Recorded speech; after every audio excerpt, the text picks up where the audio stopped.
This is the second session in this two-part workshop for service providers seeking to engage and build relationships with Indigenous families and communities. Through a framework of levels of relationship, participants are going to explore the concept of engagement as it pertains to tribal communities and examine how understanding of engagement may differ depending on the cultural context and level of collaboration. We're also going to learn strategies to advance engagement with the Indigenous families and communities with whom you work. And that's a real focus of today's part 2 session. All right. Today's presenters are Shannon Crossbear and Veronica Willetto de Crane. And for those of you who are not able to join us last week, Shannon and Veronica are going to share a little bit about themselves as we get started with today's content. Welcome back, Shannon and Veronica, and I'm going to turn it over to you. Okay, thank you, Dana. We will go ahead and just invite everyone to introduce themselves in the chat while Shannon and I are providing our introductions and including your place that you're joining from and the ancestral lands that that you know of if you're familiar with Indigenous ancestral lands in the place that you are joining from. We would love to hear about that. So please include that in your introductions in the chat.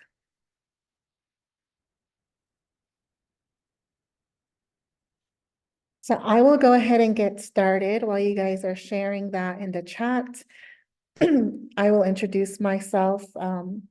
She'e Veronica Willetto de Crane Yanashia, Wantlana Nishle, Nakarina Abashchin, Twitch ini Dashanala Tretnasani Dashache, Touch each bit Twada Nasha dot Billings, Montana de Cashed, Quit ego de na astonishly. So I introduced myself in the traditional way that I was taught to do as a Dene woman, as a Navajo woman. And so I shared that I am of the Minihogans clan and born of the Mexican clan, and that I am, my grandparents on my maternal side are of the Bitterwater clan, and my grandpa on my paternal side is of the Tangle clan. And I grew up in a community, it's called Ojo Encino, but in our language, in the Navajo language, it's translated as a place that's described as rough rocks in the water, and not just, I've heard that it describes a location there in Ojo Encino, and the place there, a landmark there. So that is actually a picture of Ojo Encino on the right there. And that's where I grew up and where my family still reside on the Navajo Nation. And then the photo on the left is I shared in my introduction that I now live in Billings, Montana. So that is actually a picture of the city of Billings, looking over the city of Billings from the Rim Rocks.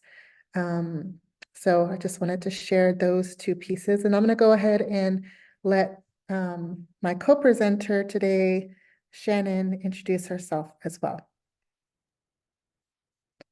Anin Nikish Naka Wabagonis Makwa Doram Ojibwe Ikwe. So I just want to say hello to all my relatives, the way that we, excuse me, would do our greeting here. And yeah, I was looking in the chat, looking at people's homelands and where they were from, and if they knew who the original caretakers of the land were, and just getting a sense of that, and also thinking about my homeland. So I'm from actually the Lake Superior Ojibwe, which is a fairly large tribe that exists both within the boundaries of the United States and within Canada. I'm from Fort William First Nations of the Lake Superior Ojibwe. And here are some pictures of Ojibwe land, which is around Lake Superior. So of course you've got a couple of Lake Superior pictures, and I've got one right behind me as well. This is kind of right at literally across the road from me. And those islands out there, they're called the Susie Islands. So that connection to land and how important it is. So I would just encourage you, if you don't know, or I think I saw Gwen was kind of, she said, well, I'm in Oklahoma and there's over 69 tribes. And I would say, Gwen, maybe go back and look at, pre-European intersect. Like, because those tribes, many of those tribes were arrived in Oklahoma when through forced relocation. So yeah, might be just something interesting to kind of think about. But as we're in April now, we're moving toward Earth Day. So I always say that we take care of what we care about. So as we begin to build relationship, we end up caring for the lands that we live on in relationship. So glad to be here. Glad to see all of you again. And I'll give it back to Veronica.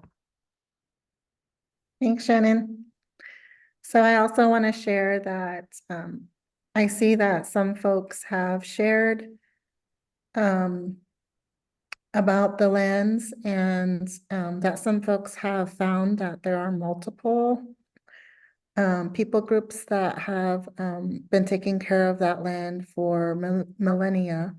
And I know in Billings, my husband is a citizen of the Crow Nation. So if you asked him, Billings is Abzalika or Crow lands, but we also know that because of the movement of tribes and the livelihood at the time, there's also the land of Billings has also been in relationship with other peoples like the Cheyennes and the Sioux, the different Sioux bands, and the Blackfeet Nation. So you might find in your own history of the land that you reside on that there's going to be multiple tribal nations that have had relationship with that land. And each of those relationships is just as important to acknowledge. So yeah, take some time to look into that if you don't already know. It's really interesting and important to learn that.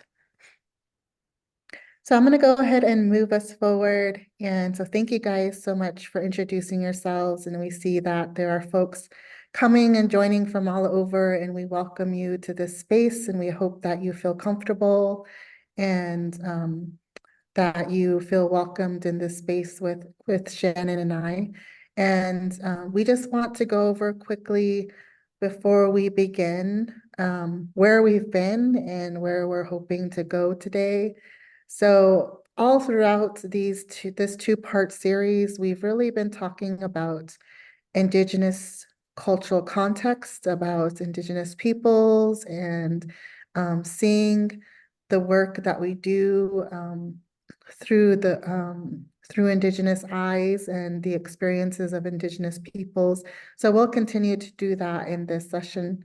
Last session, we also covered the 4 R's of principles and practices that can help to guide our relationships with Indigenous peoples and families. And then we talked a little bit about engagements. We started a conversation last session about engagement and the different cultural worldviews.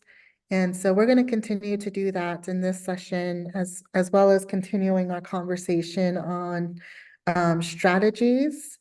So we're really going to dig in deeper into the strategies that might be helpful to you in terms of developing deeper relationships and more meaningful relationships with Indigenous families, and what that can look like. And then looking at your own practice. So we're going to give some time for reflection and just conversation for you guys to have with one another, so you can look at your own practice in your agency, or just personally that you're taking to engage Indigenous families, and we're hoping to share some tools and resources that might be helpful to you as you do this work. So last session, we had this period of time at the start where we gave you guys a few minutes to reflect on what the reason for your, I guess the reason, what brings you to this session. There's probably a reason why you're interested in engaging with Indigenous families. So really taking the time to reflect on what that reason is, and then who specifically you're hoping to engage with, and what do you want that outcome to be? So you guys had a few minutes to reflect. So we're going to come back to that activity. And considering that last session, we focused a lot on historical trauma and the impacts of historical trauma on engagement of Indigenous families. And we discussed how that has impacted service that we provide, as well as created some challenges in terms of engaging families. So we want you to take a few minutes right now. I'll give you about 2 minutes to just reflect again on these questions, and maybe if there's some changes to what you previously wrote down or thought about in terms of the reasons for your engagement, or who you're specifically wanting to engage, or what you want the outcome to be. We just want to give you a moment to reflect on that and pull that piece of paper back out, or even a new piece of paper, and see if any of that of your responses has changed. And after the last session that we had on historical trauma. We'll give you about a couple of minutes for that.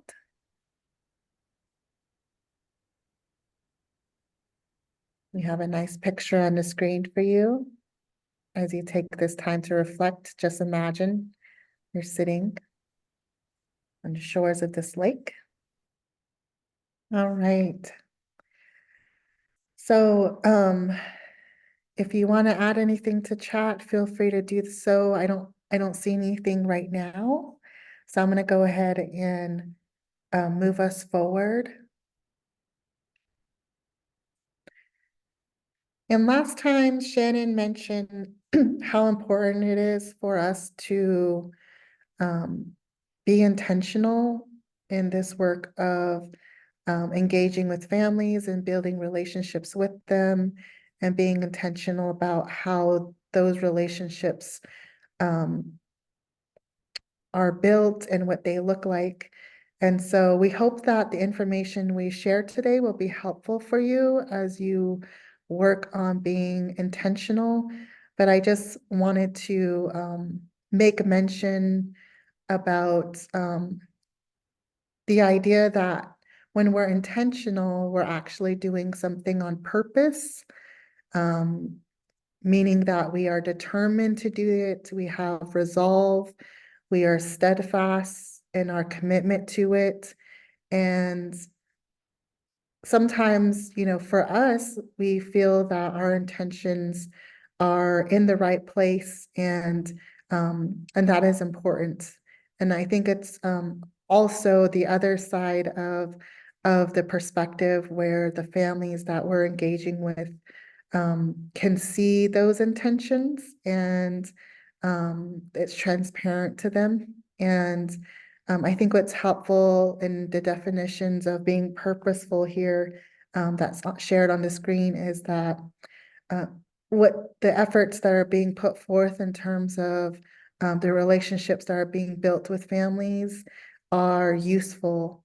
And so that the perspective of the family is that they are useful. So we have that high hope that with our intentions of being deliberate and purposeful and thoughtful in how we do this, we're not going to come across engagement with families on accident. It's not just going to happen. It's something that we have to seek out, and we have to make a priority and commitment to. So I just wanted to touch on that before we have this conversation today about some strategies that we can put into practice that might help us with this work. So with that, I'll go ahead and pass that over to Shannon. Thanks, Veronica. So I was too deep in thought. I was thinking about being in what you were saying about being intentional. And it just reminded me when I was a teenager, I had this poster in my room, granted it was many years ago, but it said, if you don't know where you're going, you're sure to end up someplace else. And that's kind of with intention too. If you don't, those questions that we ask, what's the reason for your engagement? Who specifically do you hope to engage with? And what do you hope that engagement will bring about, right? And so, so I think it is really, really important. And we spent a lot of time on our last time together. We really were laying the foundation, like, what if we're engaging with an Indigenous person, what are they walking into the room with? What is it that they are bringing with them? And we talked a lot about historical trauma. We talked about kind of what the possible interactions have been in the past that may affect the present relationships. And so kind of setting that stage to really get down a little bit deeper. So next slide, Veronica. So, you know, when we talk about it, we're talking about families, right? We're talking about how to engage with families and how to involve and support and participate as partners with families. But first we have to know what we're talking about when we talk about families, right? And this is true for non-Indigenous people too, but even more so in our communities, the definition of family may be different. And I know that in your professional work, you have a definition of family that you're probably working with, right? You happen to be in a certain system and they define families in a certain way. But we have to understand that when we're working with Indigenous families, that may not fit with the way that the family looks, right? And so, and I was thinking about it, and all of these exist, of course, families that are based on your clan or your societies. Veronica introduced herself. She let us know the people that she was from and her clanship relationships. I let you know mine. It's another kind of extended family that we have, that we recognize each other out in the world by those clans and those societies we belong to. But it also can be kind of embedded in a culture. And I was thinking specifically about my extended family, where there's a time when our teenagers usually go to live with their auntie or their uncle, 14, 15, somewhere around that time when the conflict is beginning to happen with their parent. That's not considered an out-of-home placement. That's just considered something we do as the way that our family operates. So all of that to say that when we're talking and trying to engage Indigenous families, that really it's the family that defines what that means, and to be really aware that that may be different than you have thought of in the past. So, and this idea of engaging families even begins with the language, right? With the definitions in the language, and we have another resource for you that you may have seen, that's referring to family-driven language and what we mean by that. How do we talk about families? And thank you, Haley. Haley just dropped it into the chat box. So, because it's so important, the way we talk is so important. It's one of the reasons that as Indigenous communities we're in such a big, important initiative to reclaim our languages. And because the way that we speak is kind of the way that we're going to operate in the world. And when we think about families and we think about engaging families or the families that we work with, whether they be Indigenous or not, it's how do we talk about those families? How do we, what are the words that we use to even to define if we're dealing with, let's just say we're dealing with a mental health issue, how do we describe that family's child? Do we say a child that has autism or do we say an autistic child? Those are very two different ways of describing something.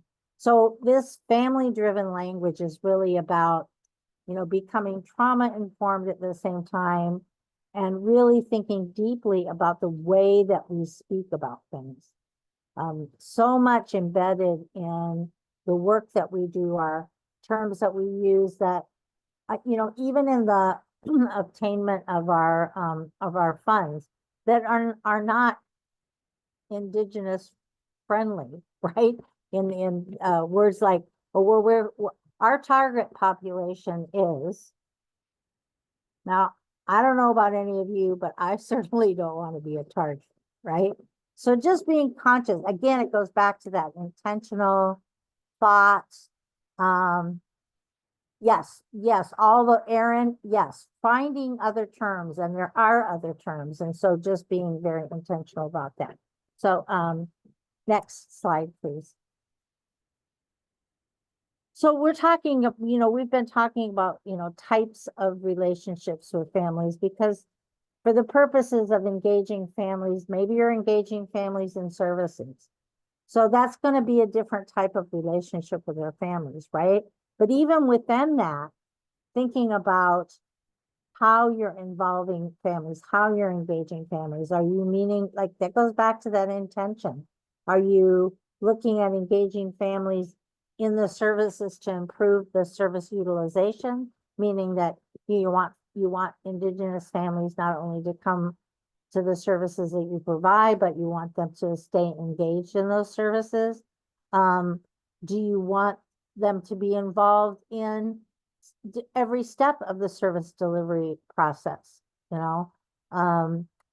or maybe you want to partner with families to really think about what role they can play in a healing process, and these are kind of just places specifically in systems of care where you're really looking at how systems of care are family driven and youth guided, meaning that the idea is that families will be talking about what their goals are. And they may be very different than sometimes is talked about in a clinical way. So you have to learn how to make that translation if you need to have those clinical terms. But understanding that, you may be talking about regulation, for example, self-regulating or regulation, and the family's talking about making sure they can get through a Saturday night without somebody throwing peas across the table, right? But those are just, the ways that we're talking about. So next slide, please. So this is a kind of the actual definition that SAMHSA has out there in terms of what family-driven care really means. And that means that the families have a primary decision-making role in the care of their own children. And kind of early on as family-driven, in whether, really came to family-driven, youth-guided language was being developed. There was a lot of pushback, right? From people who had kind of grown up in and got educated in a particular period of time where they see, oh, no, families can't have the primary decision-making role because we're the ones that are responsible for the outcome. And so, and it got, it was like, well, if they have the decision-making role, what am I, what is my role here as, as a guide or as a, as a clinician to utilize my expertise, etc. But what it really means is not that they have the only decision-making role, but rather that they have a primary role. So really having, what does that mean? It means that they should have the opportunity to choose what support services and providers that they need. And this, think about the switch when you're working with Indigenous families about what does it mean to really acknowledge that maybe it's not a good fit for that provider. Maybe the goals that you have as an agency maybe not match the goals that they have as a family. Really all of these different areas that family-driven care means. So we also have kind of the principles of family-driven care, and kind of that's the underpinning principles of what we mean by family-driven care. Haley has put that in the chat as well. So next slide, please. So we want to, we asked you a little bit last time about, finding some places to engage with families if you hadn't already. I don't know how many were able to do that, but we're going to have a breakout session, and we want to have you spend a little time discussing, how you've engaged with Indigenous families in the past, if you have. If you haven't, maybe ways that you're thinking about connecting.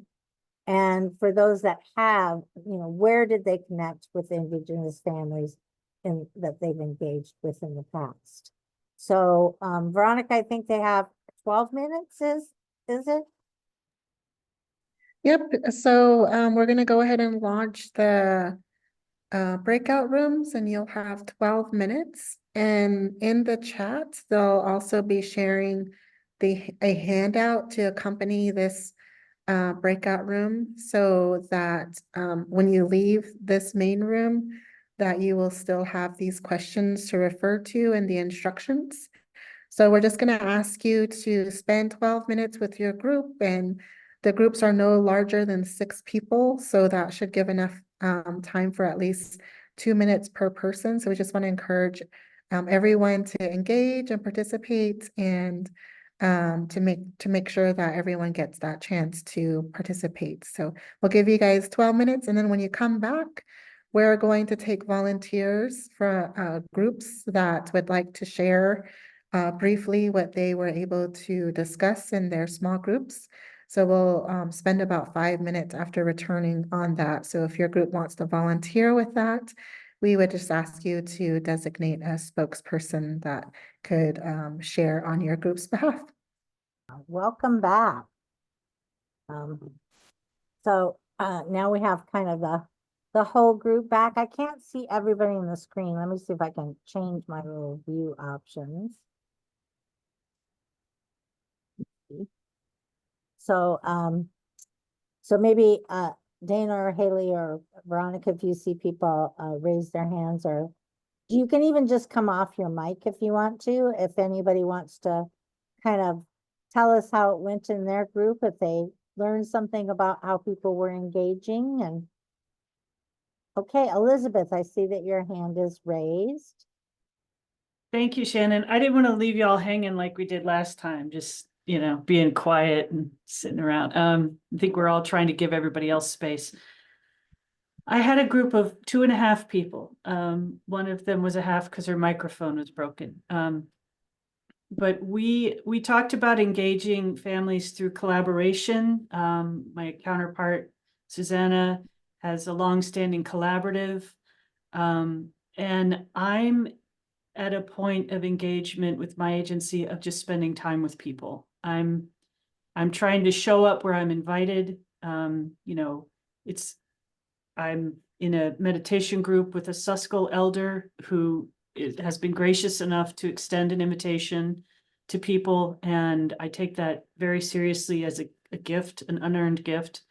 And so I show up, and I have another person who invites me to things, an Indigenous woman who, when she says, come to our Indigenous gathering, bring your table full of stuff and make sure you have diapers, that's exactly what I do. So I'm trying to show up with humility as an invited guest with what I've been asked to show up with, and not things that I may have assumptions about. And so I'm in a state of just spending the time without a goal, without an end game. And I trust those people to tell me when there's something that they want more, and then I will respond as wholeheartedly as I possibly can. Thanks, Elizabeth. That's really inspiring, and it reminds me, I think last time I talked about my friend Menage Hill always did when we go to say to trainings, and he'd say, you know, if you want to learn about us, go read about us in the library. If you want to get to know us, come and spend time with us, right? And it's in that relationship building and, you know, having that pause moment, right? Using those skills of just listening, just being there to listen. So, yeah, it's a great, I'm glad you get to be on that journey, Elizabeth. So, anybody else want to share anything, reflections that they want to share coming back from those groups?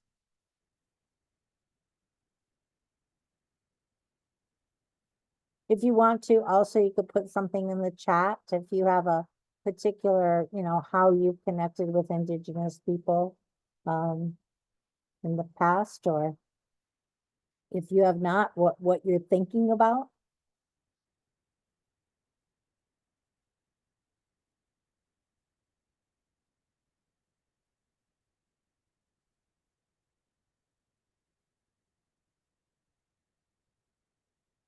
So I learned a trick a while ago that said, if you're asking a question like that, then, and you just, you know, it's quiet, you just are supposed to say, 1 Mississippi, 2 Mississippi, 3 Mississippi in your head, not necessarily out loud.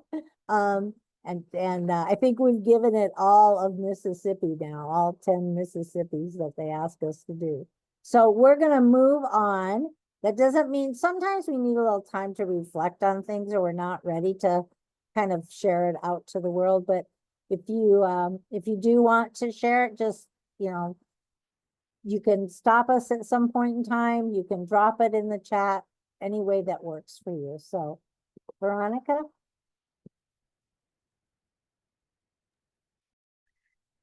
Okay. So whatever your experiences have been in engaging with Indigenous families up to this point, I think all of us probably can agree that when engagement is happening, no matter who the families are, that there's going to be some positive outcomes. And so we just wanted to highlight some of those outcomes for you. And so you can see on the screen, we're going to go through several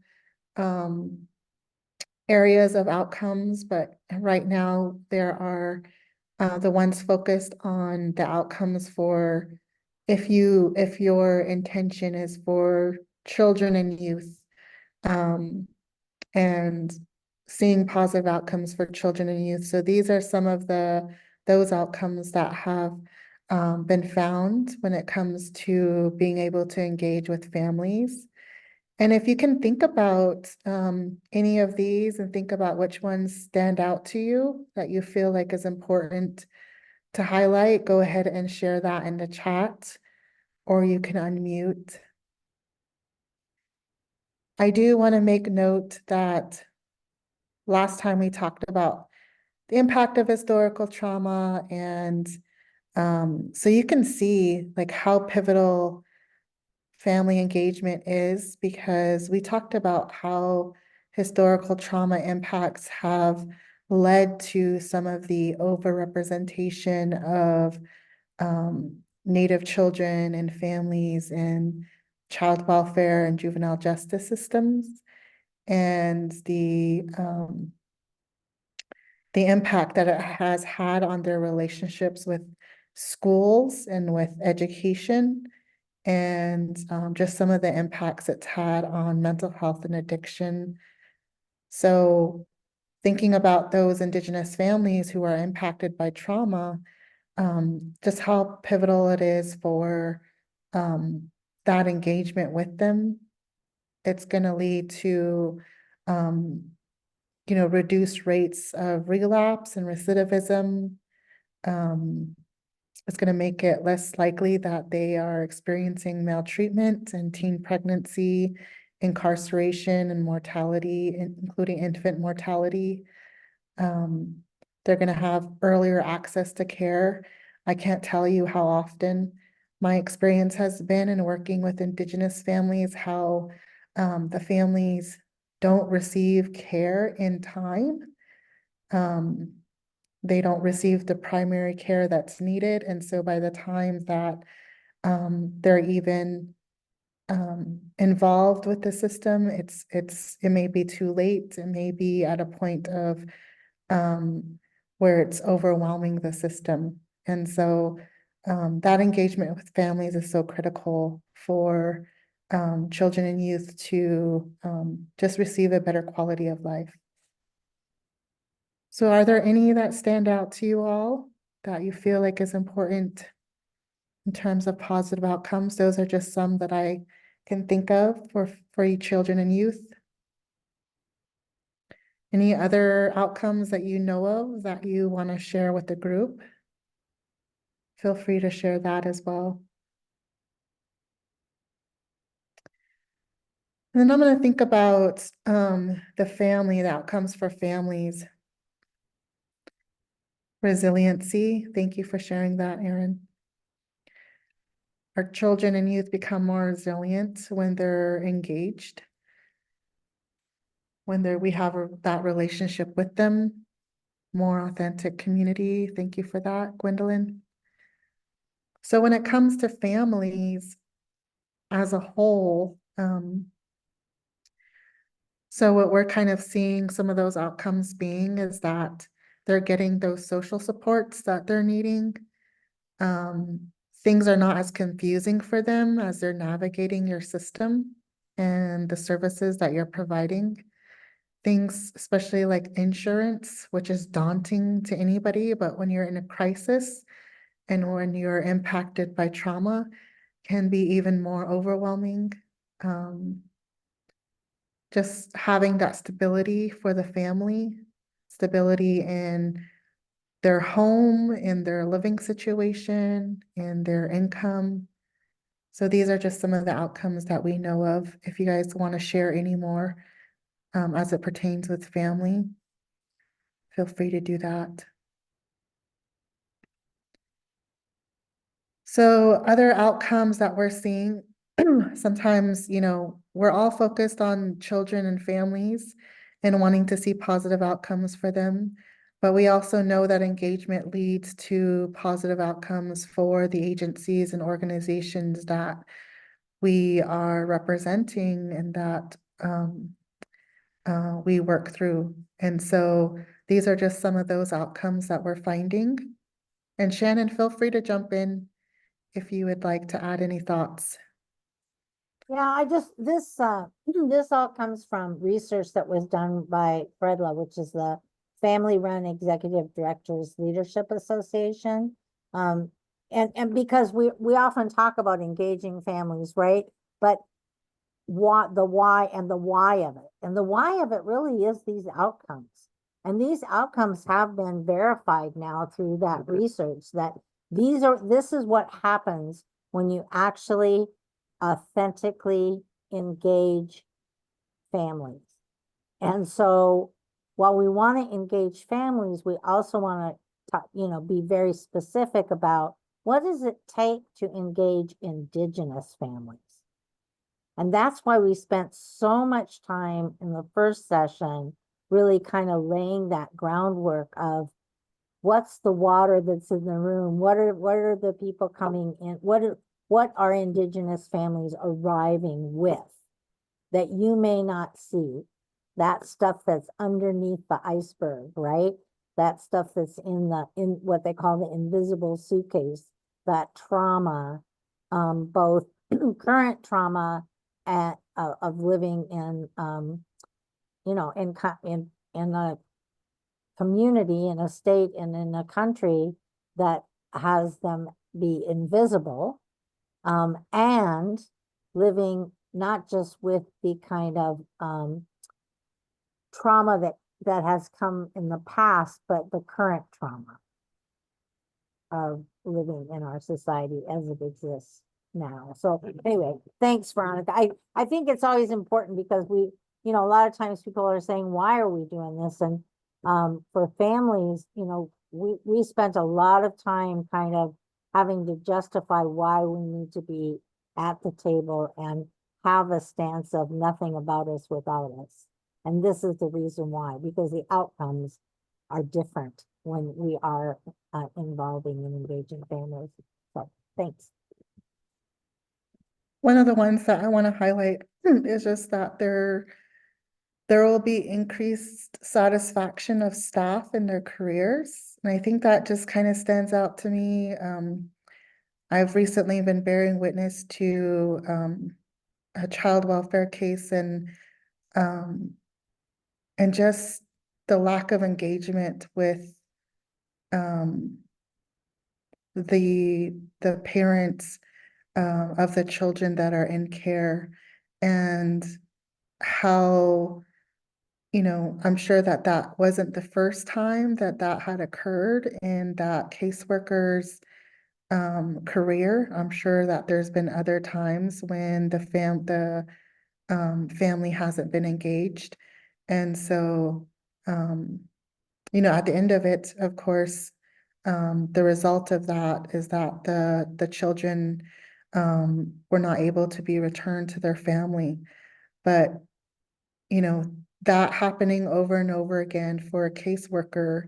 So just thinking about how burnt out some of our service providers are and how overworked they are because they're managing care that of families that are very high needs because they didn't access services earlier. There wasn't integration of services. There wasn't that engagement of families earlier on in their lives. And so they're at a point of crisis to where that has led to some of the burnout of staff, right, that we're seeing, and the overturning of staff. So I think that's a really important outcome to know, what are we going to do about staff turnover and staff burnout and secondary trauma that staff experience? We're going to engage families so that we have better outcomes, so that staff are more satisfied in the careers that they have, right? So that was one that stood out to me. If there's any that stand out to you, feel free to share that in the chat.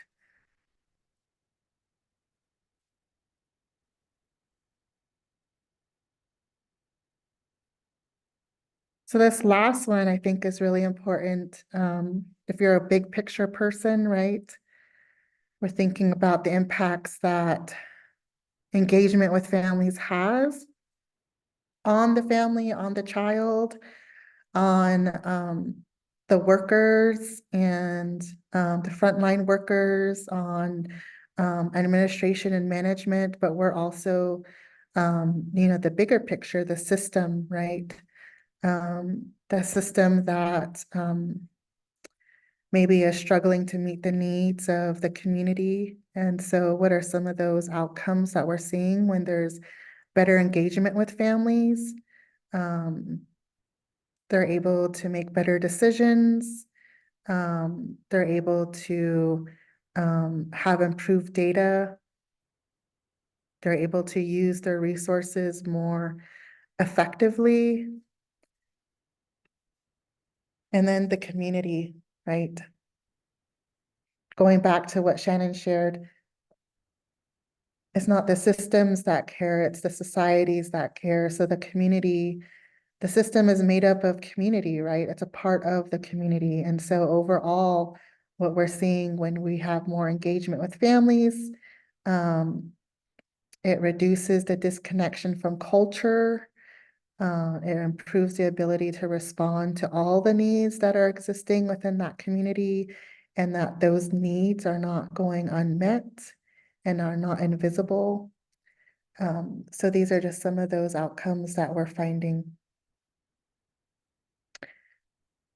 So this is the why. And I'll go ahead and turn it over to Shannon, and she'll talk more about different types of engagement that we can have with families.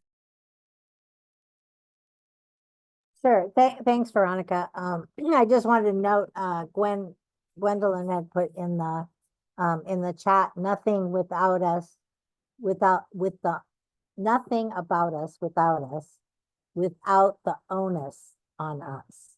And I think that that's particularly true with our Indigenous communities and our families. It's like, it shouldn't always be up to us, right?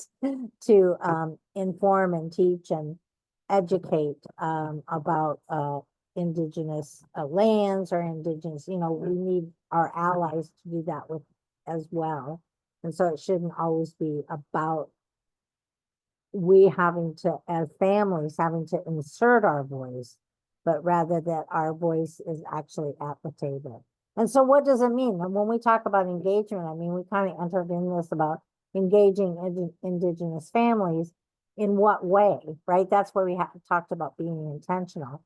But if for the purposes of thinking about in a clinical way or in a systems way where we're interacting with families and engagement, again, are we thinking about that in terms of on an individual basis where youth and families are enrolled in services and we want to keep them in services, we want to engage them in the services so that they participate? Is it at the program level? You may need information at the program level from families so that you are better able to engage at an individual level. Or are you talking about engaging families depending on what you're doing and where you're from at those systems level, at the state, tribal, and national levels? So those are just, and I don't even like to use the word levels because it's not really about levels. It's about different areas where that voice gets inserted. Next slide, please. So again, and you can go ahead and put all of those up there. That's great. So when we talk about what would it look like if you were engaging families at the individual level? It would mean that in your interactions and your agreements, whether it's a treatment or it's a restorative justice, or maybe it could be something within child welfare, but that families have a role to play in terms of helping to choose the supports and services that they're going to receive. It's so important that at an individual level that you give accurate and complete and understandable information. Come on. We all know that wherever we're at, we begin to speak the language of that particular system. And that system's language is not the language that families speak. And so thinking very deeply about, if explaining things in a way that someone who has no knowledge about your particular system so that they can understand and make informed decisions, having access to information, and that families get to set their goals, and that they're allowed the opportunities to participate in peer support. Because one of the things that we find is so important is to have peer-to-peer support. Whether it's, we know that in the substance use disorders world, we know that in the mental health world, we know that families speak best to families.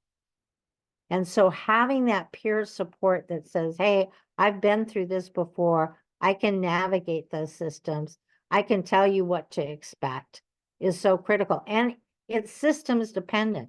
I had a good friend that the young person in her life was going through the substance use disorder system and addressing substance misuse. And I had a child that has mental health challenges, and I knew the mental health system very well, but I didn't know the substance abuse system, and vice versa. She didn't know the mental health system. Well, there came a time when I needed to have access to the substance abuse system, came time when she needed to have access to the mental health system. It didn't matter how much we knew about our own system, the other system operated completely differently. But what we did need was each other. And so peer to peer, we were, and family to family, we were able to say, hey, you know, if you're going for this, you need to be aware of this, right? So how important that is. and really having voices at the table, you know, advisor councils are great, but if they have no power, if there is nothing that no response to hearing their advice, to listening to that voice, then you know that becomes very disingenuous very fast. So next slide, please.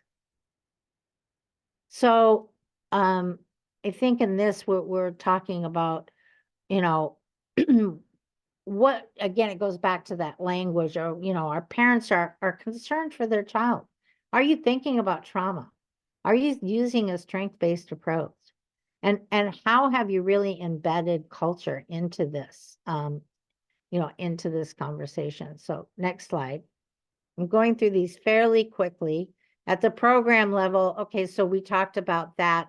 And I know some of this, I'm not going to go through all these because I want to preserve some time, but what I really want you to think about is how does that get expressed at, you know, how can you engage families?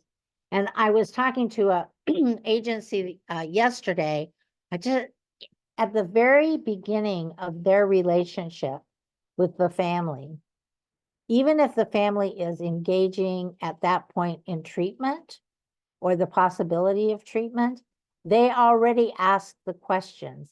When you complete this, you know, when you complete this relationship with us, here are some ways that you can continue to interact with us. Here's some ways that we would like to see you, you know, have some options to insert your voice. It could be, you know, reviewing and encouraging. And in that particular agency, they have families involved, and this is an Indigenous community. They have families involved for everything. From the very beginning of, say, a family is entering into services, the first thing they do is they get them hooked up with another family who has been through those services. The second thing that they do is they, you know, ask them about, you know, what kind of support they need, what kind of peer support they need, and they make sure that they get that in place. So once completing services, and they have all these options of, and they have a pretty high retention rate in terms of families continuing on to engage with them in different ways, right?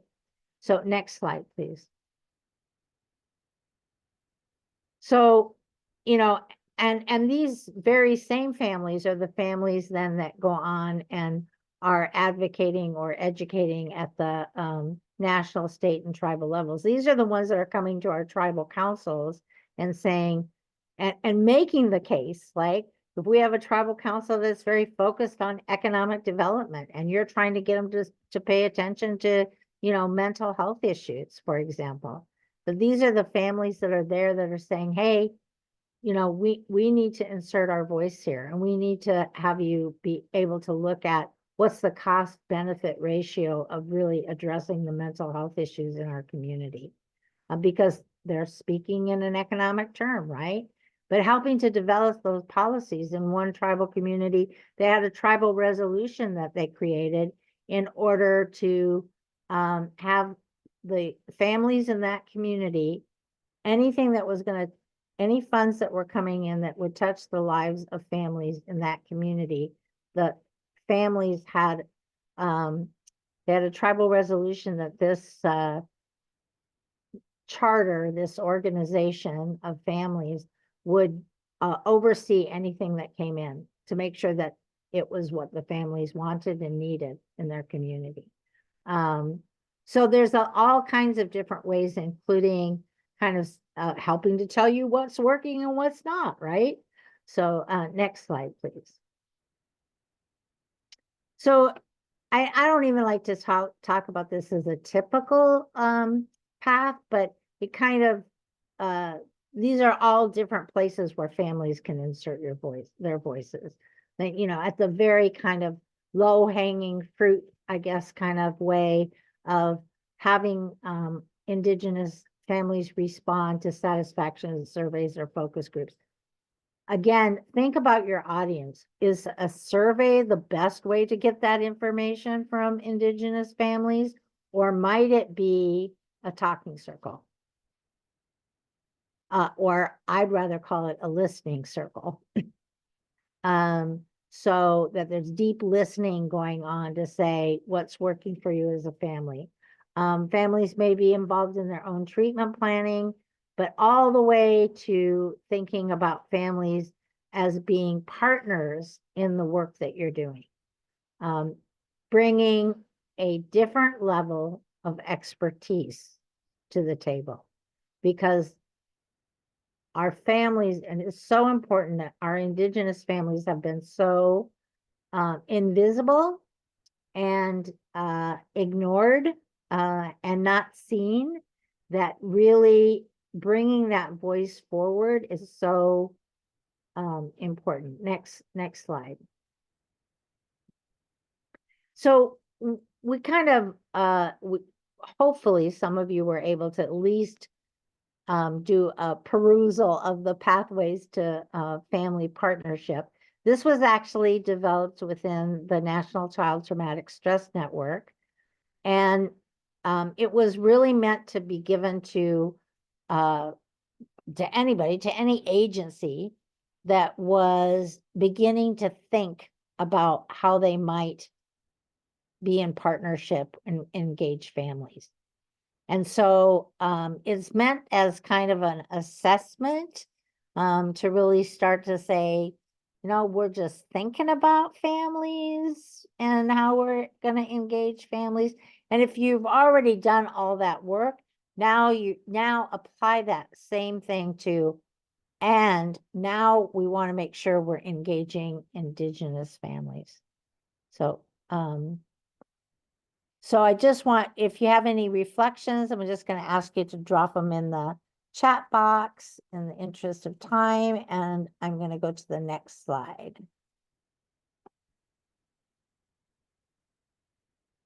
I'm going to hand that over to, I think, you're doing this, right, Veronica, talking about the barriers? Yes.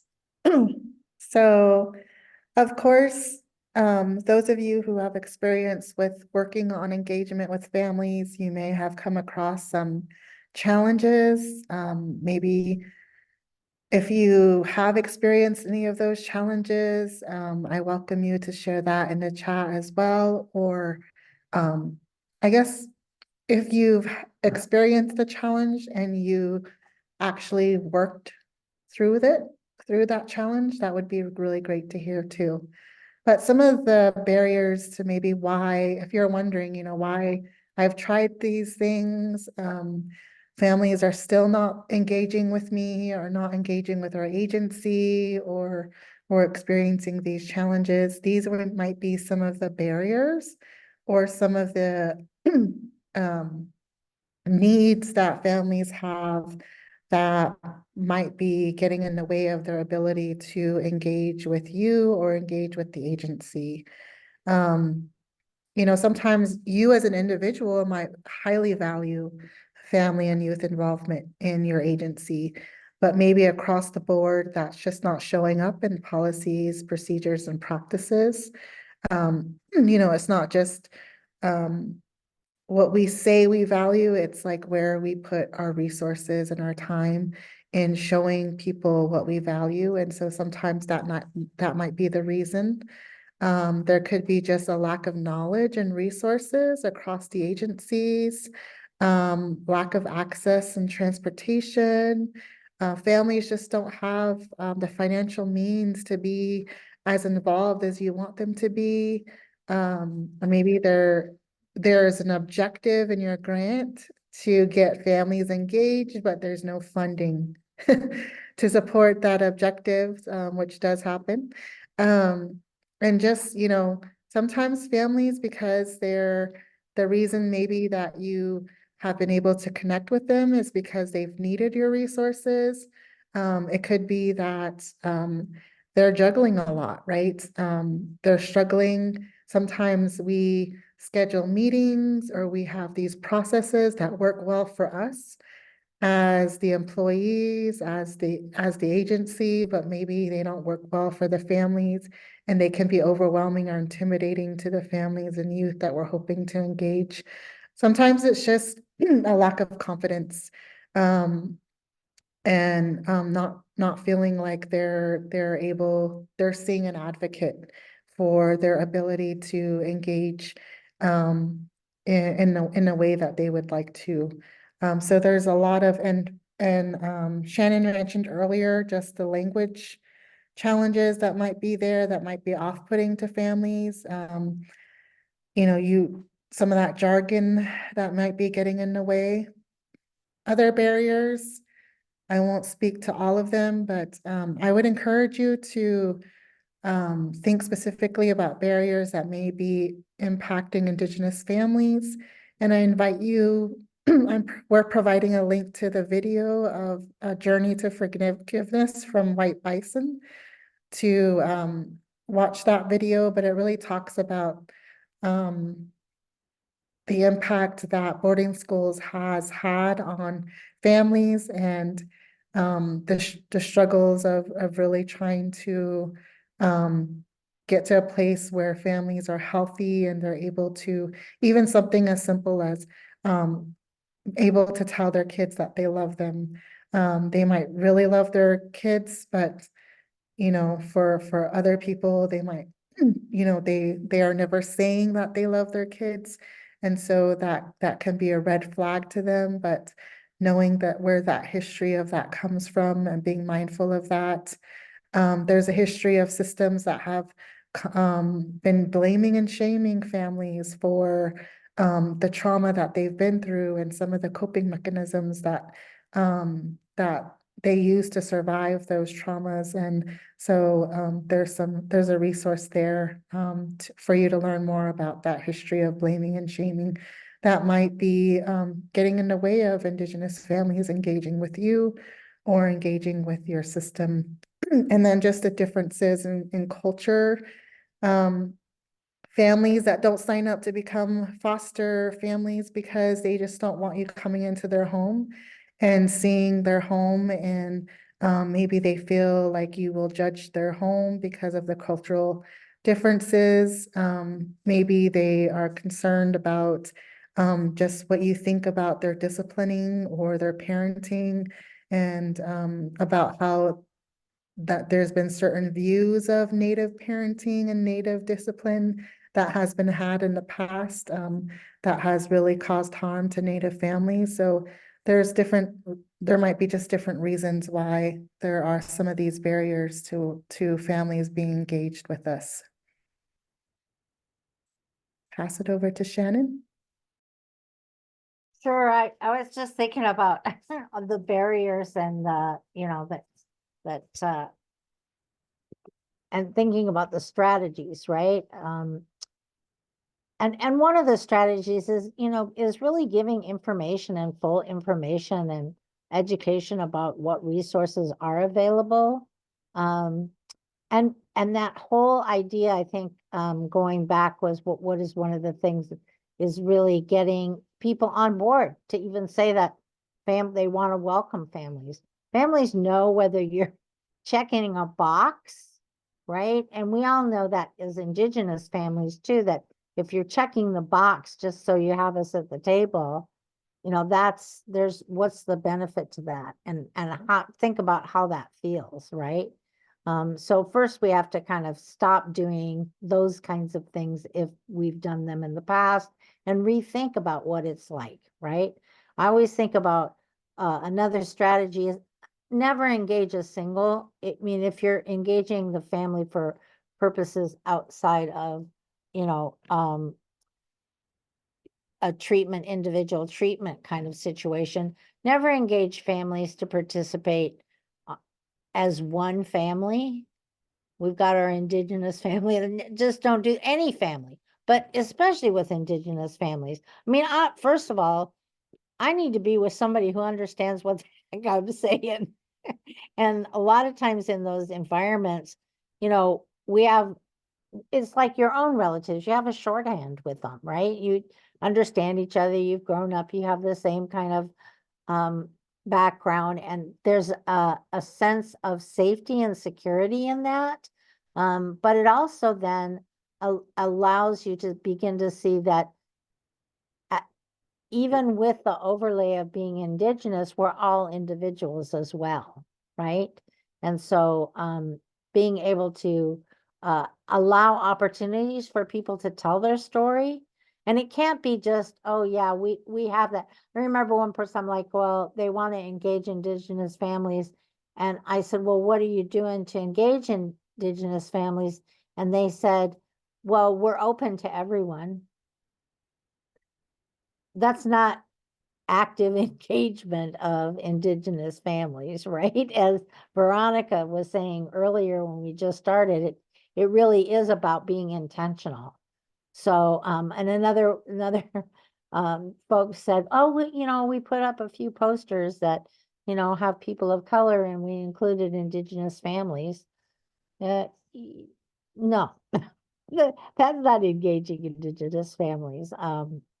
So just being intentional and thinking about that. Develop, within your organization or with the folks that you work with, develop a definition that works and that you're going to be operating on, and then really stay on it. Be strength-based, right? And remember, everybody wants to have fun. It's not, I can't say, it doesn't have to be,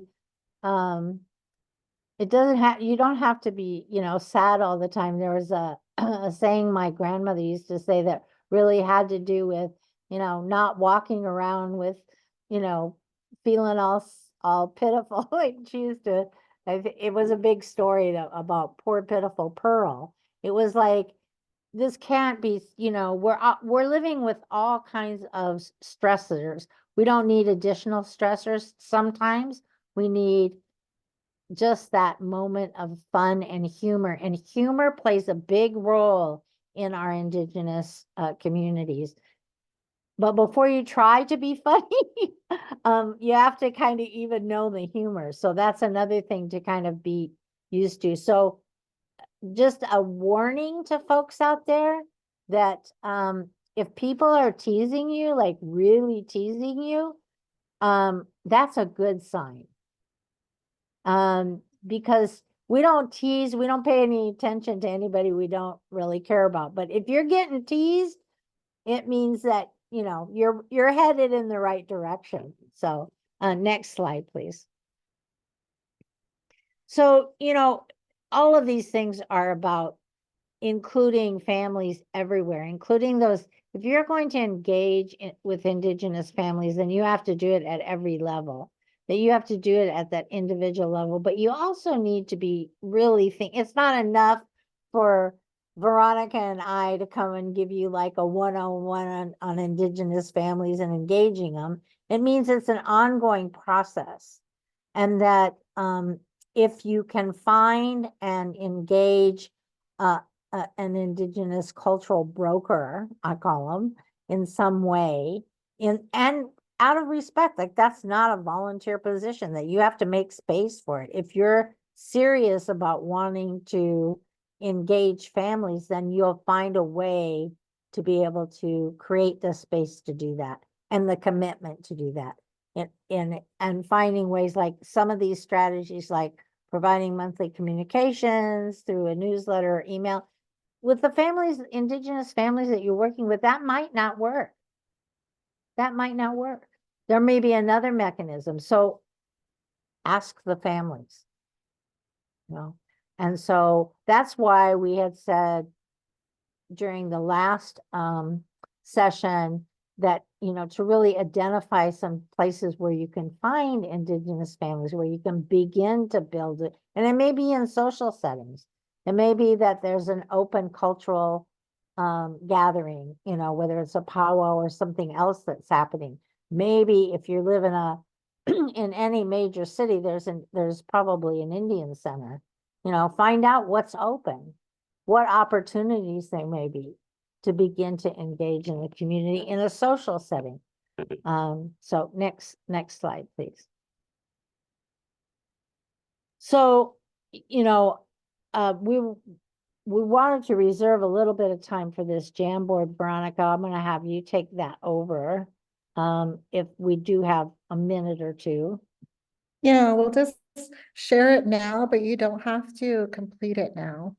So we're gonna share a Jamboard and in the chat, the link to it, and you're welcome to click on it and go take a look at it.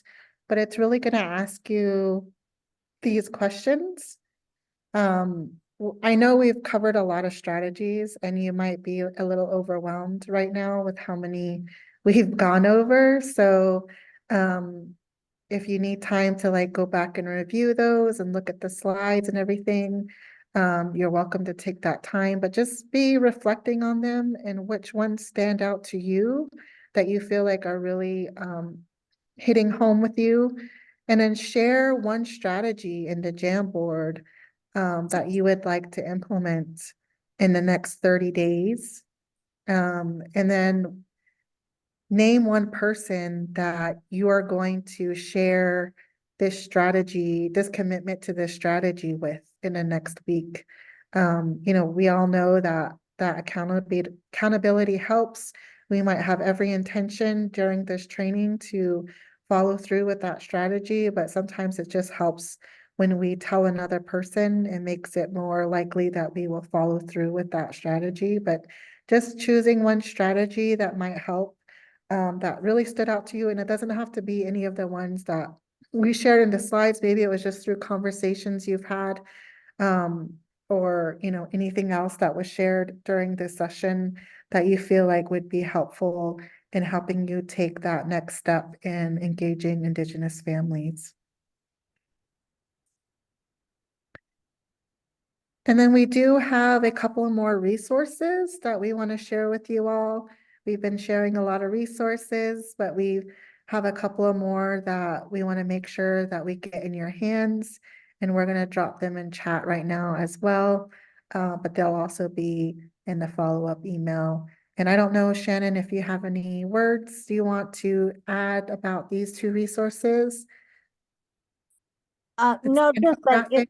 yeah, just that it's an ongoing process and we want to encourage you, you know, drop these in a folder somewhere, you know, reflect upon them. We're really hope that they're helpful and we found them helpful and that's why we're sharing them with you. And no, it's a journey, right? Yeah. And this is the beginning. Yeah, and we're really grateful that you guys have joined today's session, and we're here last time as well. And we are honored that you have spent this time with us. And I just want to thank all of you for learning with us today. And we look forward to hearing from anyone that would like to reach out. And just want to thank you guys for being with us today. And Shannon, do you have any last words before we end? Just keep doing what you're doing for children and families. Yeah. And take Yes, care of yourself.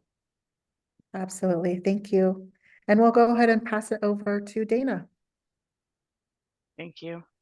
Shannon and Veronica, we really appreciate your time and your expertise today. I do want to note that I did just drop the survey in the chat, but I noticed that it did cut off. And so we're going to try that one more time. Haley is a little bit more adept than I am. And yep, she has solved that problem. So there is now a link to the survey. And at the end of that survey will be your certificate. But as Shannon and Veronica have mentioned, I think that Jamboard serves as a really nice opportunity to reflect on what we've sort of listened to and thought about today. I think that the emphasis to start with on the why, but then the really deep look at the how is just so helpful, to really get some of those concrete strategies and some things to think about in learning what strategies are going to work with your community. So do take a minute to also, in addition to that survey, spend some time in that Jamboard. I think it's helpful for ourselves, and I know it'll probably also be useful to Shannon and Veronica to see what really resonated with you all. So I would like to thank everyone for joining us today. We're going to leave all of those links open. Even once you leave the workshop, the Jamboard is available to you.